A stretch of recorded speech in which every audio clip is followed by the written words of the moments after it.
Hi everyone, welcome back once again to your channel and आज के video section में हम कंटिन्यू करने वाले हैं हमारा chapter 4 that is reproductive health, right. तो हमने हमारे कल वाले वीडियो में डिस्कस की थी कि रिप्रोडक्टिव हेल्थ क्या होती है, एक रिप्रोडक्टिव हेल्दी सोसाइटी क्या होती है and what are the methods that we can attain that healthy reproductive society, right. तो ये सारी चीज़ें हमने हमारे कल के वीडियो में डिस्कस की थी। आज का जो वीडियो हम डिस्कस करेंगे वो बहुत ही इंपॉर्टेंट है क्योंकि आज के वीडियो में हम डिस्कस करेंगे population explosion with population birth control, right. तो मतलब क्या है कि हम पॉपुलेशन एक्सप्लोजन क्या होता है इसके बारे में डिस्कस करेंगे और बर्थ कंट्रोल क्या है और इसे कैसे किया जा सकता है to avoid excessive increase of population, right. So let's begin with today's section of video. Before starting with the video, मैं आज के वीडियो में स्टार्ट करने से पहले पहली चीज़ जो हम लोग डिस्कस करने वाले हैं that is your basically population explosion. तो पॉपुलेशन एक्सप्लोजन स्टार्ट करने से पहले आपको पता होना चाहिए कि पॉपुलेशन क्या होती है, ठीक है। पॉपुलेशन की डेफिनेशन क्या है ये चीज़ें क्लियर होनी चाहिए कि एक्चुअल में पॉपुलेशन क्या होती है। तो अगर हम पॉपुलेशन की बात कर रहे हैं, if we are talking about population, right, तो पॉपुलेशन क्या होती है बेसिकली एक एरिया में एक पर्टिकुलर स्पीसीज़ के कितने इंडिविजुअल हैं उसे हम पॉपुलेशन कहते हैं। मैंने क्या कहा, मैंने ये कहा है कि अगर हम कह लें कि ये दो एरियाज़ हैं, ठीक है, और इसमें जो स्पीशीज़ रह रही है वो है स्पीशीज़ ए एंड ए, दोनों में ए स्पीशीज़ रह रही है, ठीक है। अब अगर हमें फाइंड करना है कि पॉपुलेशन किसकी ज़्यादा है, अगर हम इसे कर लेते हैं कि इसमें डिफरेंट स्पीशीज़ हैं ए एंड बी, ठीक है। अगर हमें ये पता करना है कि इनकी पॉपुलेशन क्या है, अगर हम पॉपुलेशन की बात कर रहे हैं और हमें पता करना है कि इनकी पॉपुलेशन क्या है, तो हमें पता कैसे चलेगा रिस्पेक्टिव पॉपुलेशन के टर्म में। बेसिकली हमें ये पता लगाना होगा कि ये जो एरियाज़ हैं, ठीक है, इन एरियाज़ में ये जो ए स्पीशीज़ है उसके कितने इंडिविजुअल रह रहे हैं और बी स्पीशीज़ में कितने इंडिविजुअल रह रहे हैं, बी स्पीशीज़ के। मतलब कि हमें रिस्पेक्टिव चीज़ पता करनी है, नंबर स्पेसिफिक हमें क्या पता करना है, नंबर पर्टिकुलरली कितने इंडिविजुअल रह रहे हैं इन दोनों एरिया में, ठीक है। तो उसे हम क्या कहते हैं, पॉपुलेशन कहते हैं। जो सबसे इम्पॉर्टेंट चीज़ है आपको जो यहाँ पर याद रखनी है वो ये है कि population with the time refer किया जाता है, विद टाइम रिफ़र किया जाता है। इसका क्या मतलब है कि इंडिविजुअल के नंबर जो है वो आपका एक फैक्टर है जो आपके पॉपुलेशन को डिसाइड करता है। दूसरा टाइम पीरियड, मतलब एक पर्टिकुलर टाइम में कितने नंबर ऑफ इंडिविजुअल हैं उस स्पीशीज़ के एरिया में, उसे हम पॉपुलेशन कहते हैं। अगर हम इसे दूसरी तरीके से समझने की कोशिश कर रहे हैं तो हम कह रहे हैं कि ये एक एरिया है, ठीक है। अब हमारा है कि इस पर्टिकुलर एरिया में कितने स्पीशीज़ रह रहे हैं हमें ये पता करना है। अगर तो हम ये कहते हैं कि एक्स टाइम से लेकर अभी तक वाई तक इस टाइम पीरियड में बताइए कि इस एरिया की पॉपुलेशन कितनी थी, तो हमें पता चल जाएगा। अगर हम ऐसे जनरल कहते हैं कि इस एरिया की भाई पॉपुलेशन बताओ, तो कैसे बता पाओगे, नहीं बता पाओगे क्योंकि पॉपुलेशन बढ़ती और घटती रहती है। Death rate and birth rate दोनों ही पॉपुलेशन की ग्रोथ एंड डिक्रीज को कंट्रोल करता है। इसलिए time and number of individual of particular species रहते हैं। मतलब किसी अगर हमारी ह्यूमन स्पीशीज़ की बात हो रही है तो हम उस एरिया में सिर्फ ह्यूमन स्पीशीज़ को लेंगे, हम उसमें कोई एनिमल नहीं इंक्लूड करेंगे, कोई प्लांट नहीं इंक्लूड करेंगे, कोई माइक्रो ऑर्गेनिज्म नहीं इंक्लूड करने वाले हैं, ठीक है। तो ये पॉपुलेशन है। अब आप पूछोगे कि पॉपुलेशन एक्सप्लोजन क्या है, क्योंकि टर्म ऑलमोस्टली एक दूसरे से रिलेटेड है। तो एक्सप्लोजन है कि जब रैपिड ग्रोथ ऑफ पॉपुलेशन होने लगे एक पर्टिकुलर स्पीशीज़ की उस एरिया में, तो उसे हम पॉपुलेशन एक्सप्लोजन कहते हैं। अब मैं फिर से एक बार आपको एक्सप्लेन करती हूँ पॉपुलेशन एक्सप्लोजन क्या है। बेसिकली अगर हम कहें कि ये एक एरिया है, ठीक है, हम कह रहे हैं कि ये एक एरिया है, एक मिनट, ठीक है, ये हमारा कहना है ये एक एरिया है। हमने कहा कि इस एरिया में रहता है एक स्पीशीज़ जिसे हम कह रहे हैं ए। तो अगर इस एक ही स्पीशीज़, हम दो टाइम स्पैन ले रहे हैं इसको समझने के लिए, एक एक्स टाइम था और दूसरा वाई है, ठीक है, एक एक्स टाइम है एक वाई है। तो एक्स टाइम में हमने देखा कि इसमें 10 इंडिविजुअल्स रह रहे थे, और वाई टाइम में वही हमने देखा कि इनकी काउंटिंग बढ़कर 20 हो गई है। तो हम क्या कह रहे हैं कि ये पॉपुलेशन एक्सप्लोजन है। कैसे? क्योंकि पर्टिकुलर टाइम पीरियड में हमारा 10 का इंक्रीमेंट हुआ है पॉपुलेशन में, तो रैपिड इंक्रीज हो रहा है, राइट। एक साल के अंदर अगर 10 स्पीशीज़, हम अगर टाइम पीरियड एक्स ले लेते हैं 1 ईयर में अगर हम देख रहे हैं कि पॉपुलेशन की ग्रोथ आपकी 10 से 20 हो रही है स्पीशीज़ एक ही पर्टिकुलर इसी एरिया में, तो वो रैपिड इंक्रीज है। मतलब एक साल में 10 नंबर ऑफ इंडिविजुअल्स बढ़ गए, एरिया लिमिटेड हो गया बट नंबर ऑफ स्पीशीज़ बढ़ गए, तो वहाँ पर रिसोर्सेज ज़्यादा लगेंगे, एरिया ज़्यादा लगेगा, तो that is what is actually the population explosion, ठीक है। तो दो चीज़ इंपॉर्टेंट है पॉपुलेशन एक्सप्लोजन को स्टडी करने के लिए, पहला है number of species of individuals और दूसरा है टाइम पीरियड, कि टाइम पीरियड क्या दिया हुआ है। देखते हैं कि जो भी चीज़ें हैं, अगर पॉपुलेशन एक्सप्लोजन आपका बढ़ रहा है तो क्या रिसोर्सेज स्ट्रेस भी बढ़ेगा। मतलब कि हम इसको कह सकते हैं रिसोर्सेज स्ट्रेस, ठीक है, resources stress is directly proportional to population increase.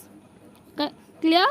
मतलब क्या है इसका, मैंने यहाँ पर क्या बताया कि रिसोर्सेज पर उतना ज़्यादा स्ट्रेस, यानी कि रिसोर्सेज का नीड उतनी ज़्यादा बढ़ेगी जितनी ज़्यादा आपकी इंक्रीमेंट किस में होगा, पॉपुलेशन ग्रोथ में होगा, ठीक है। मतलब they are directly proportional to each other. Clear? तो ये चीज़ आपको याद होनी चाहिए, ये इम्पॉर्टेंट पॉइंट है। इसका कॉज क्या हो सकता है? कॉज क्या हो सकता है? बेसिकली पहला जो इम्पोर्टेंट कॉज है वो है कि डेथ रेट आपका डिक्रीज़ हो रहा है। क्या हो रहा है?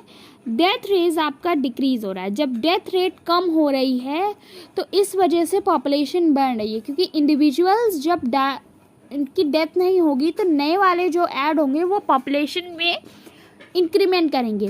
वरना कि अगर हम कह रहे हैं किसी पॉपुलेशन में एक बर्थ हो रहा है और एक ही डेथ हो रही है, तो ये बैलेंस ही है, राइट। बैलेंस ही है। कैसे? ये बैलेंस कर रहा है। बट वहीं अगर 2 बर्थ हो रहे हैं और 0 डेथ हो रही है तो ये बैलेंस ही नहीं है, ये बैलेंस नहीं है। बैलेंस नहीं है तो ये क्या करेगा, पॉपुलेशन को इंक्रीज करेगा।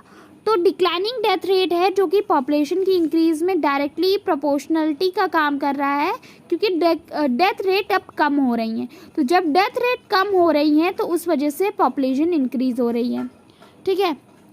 मैनेटल मोलारिटी रेट डिक्रीज हो रहा है, जिसकी वजह से क्या है कि आपको इश्यूज देखने को मिल रहे हैं। थर्ड वन है कि इन्फेंट मोरालिटी रेट भी कम हो रहा है, ठीक है। लाइफ एक्सपेक्टेंसी इंक्रीज हो रही, मतलब कि कितना ज़्यादा एक पर्टिकुलर इंसान रह सकता है अलाइव, वो टाइम पीरियड इंक्रीज हो रहा है। मतलब कि अगर किसी पर्सन की 60 ईयर्स की एज है तो अब वो क्या कर रहा है, वो 70 ईयर्स अलाइव रह रहा है। तो उसका ये जो 10 ईयर्स का उसकी इंक्रीमेंट हुआ है वो आपकी कहीं ना कहीं पॉपुलेशन में भी करेगा, क्योंकि इस 10 ईयर्स के बीच में, इस 10 ईयर्स में आपके, हमें नहीं पता है, x number of individuals add होंगे। भले ये हमारे डेथ नहीं हो रही है बट इंडिविजुअल का बर्थ तो उतना ही होगा जितना कि एक नॉर्मल ईयर गैप में होता है, राइट। जो लास्ट है वो सबसे इम्पॉर्टेंट है कि नंबर ऑफ पीपल की रिप्रोड्यूसिबल एज इंक्रीज हो रही है। मतलब कि now people are marrying in a very delayed age groups, मतलब काफ़ी देर में शादियां कर रहे हैं, जिस वजह से उनकी रिप्रोडक्शन एज भी इंक्रीज हो रही है। And that is the reason कि जिस वजह से नंबर ऑफ चाइल्ड की परसेंटेज भी बढ़ जाती है, and that is the reason of what, population explosion. तो ये जो भी पॉइंट मैंने बताए हैं यहाँ पर पॉपुलेशन इंक्लूजन के कॉज के, they all are very important. You have to maintain the importancy of every topic, क्योंकि ये क्लियर होना बहुत इंपॉर्टेंट है कि कौन सा टॉपिक कितना डीपली आपको पढ़ना है। तो कॉज बहुत इंपॉर्टेंट है। जनरल बेसिक कॉजेज भी लिखे जा सकते हैं, but the important points from NCERT I have basically included in this section. Clear? Next जो है हम यहाँ पर देख रहे हैं, हमारा जो नेक्स्ट टॉपिक है that is of actually your methods to control population explosion, it is another important topic कि मेथड क्या है जिससे हम कंट्रोल कर सकते हैं पॉपुलेशन एक्सप्लोजन को। तो सबसे इम्पॉर्टेंट मेथड है कि स्मॉलर फैमिलीज़, अगर प्रमोशन हो रहा है कि छोटी फैमिलीज़ रहें तो पॉपुलेशन कंट्रोल हो सकती है। क्योंकि पहले आप देखो, a single parent was having around 5 to 4 children, right? 5-6 children they were having. In my relative I have there is a family of 8 members, right? 5 male child and 3 female childs, so it is a large number. अगर हम इसे maintain कर लेते हैं short terminologies में, तो वहाँ पर क्या है कि smart family and short family का टाइटल बढ़ सकता है। कॉन्ट्रासेप्टिव मेथड्स के बारे में awareness and their easy availability and use.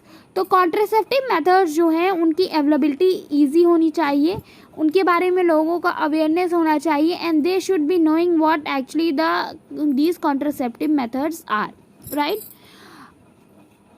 And the next important topic जो यहाँ पर है वो ये है, हमें इंक्लूड करना है कि there should be a legal marriage age for females and males. Earlier it was 18 years for females and 21 years for male. Now it has been somewhere changed. ठीक है, ये चेंज कर दी गई है, चेंज करके आपका दोनों की एज अप्रॉक्सीमेटली 20-21 कर दी गई है। ठीक है, 20-21 हो गई है दोनों मेल एंड फीमेल्स की एज फॉर गेटिंग मैरिड। तो इस वजह से जब राइट टाइम ऑफ मैरिज होगा तो right time of reproducible age होगी and right time of family planning के बारे में लोग अवेयर रहेंगे। ठीक है, तो जो लास्ट है that is main important incentive couples with smaller families. जो इंसेंटिव कपल्स हैं यानी सिंगल पेरेंट है, they should be preferring a small family. Second one is you should be aware about what are the benefits of smaller family for the person who is in a private sector, right, जिनकी economic income कम है, they should be preferring the smaller family. Last method जो है हमेशा हर चीज़ का यही है that there should be important and equal awareness. Awareness regarding everything is very important, चाहे वो नेगेटिव हो या पॉजिटिव हो, यू शुड बी अवेयर। तो लोग जितना ज़्यादा अवेयर होंगे कि पॉपुलेशन एक्सप्लोजन क्या है, उसे कंट्रोल कैसे किया जाता है, what are contraceptive, what are the safe relationships, तो इस वजह से हमें इन चीज़ों को प्रमोट करना चाहिए। नेक्स्टली है what are these contraceptives. So contraceptives are some methods of using to prevent the unwanted sections of families or the pregnancy. इस तरीके में they are of various types. Various types can be of basically on the methods that is being used by you. तो सबसे पहले होता है कि question what are the ideal contraception methods. तो आइडियल कॉन्ट्रासेप्शन, आइडियल वर्ड जो है that is very important कि आइडियल सेक्शन क्या होता है। Ideal is something which is very perfect. तो इस कंडीशन में सबसे ज़्यादा है ईजी टू यूज़ होना चाहिए, that is not very complicated to use because when the things are complicated, जब चीज़ें complicated हो जाती हैं तो people start avoid करते हैं।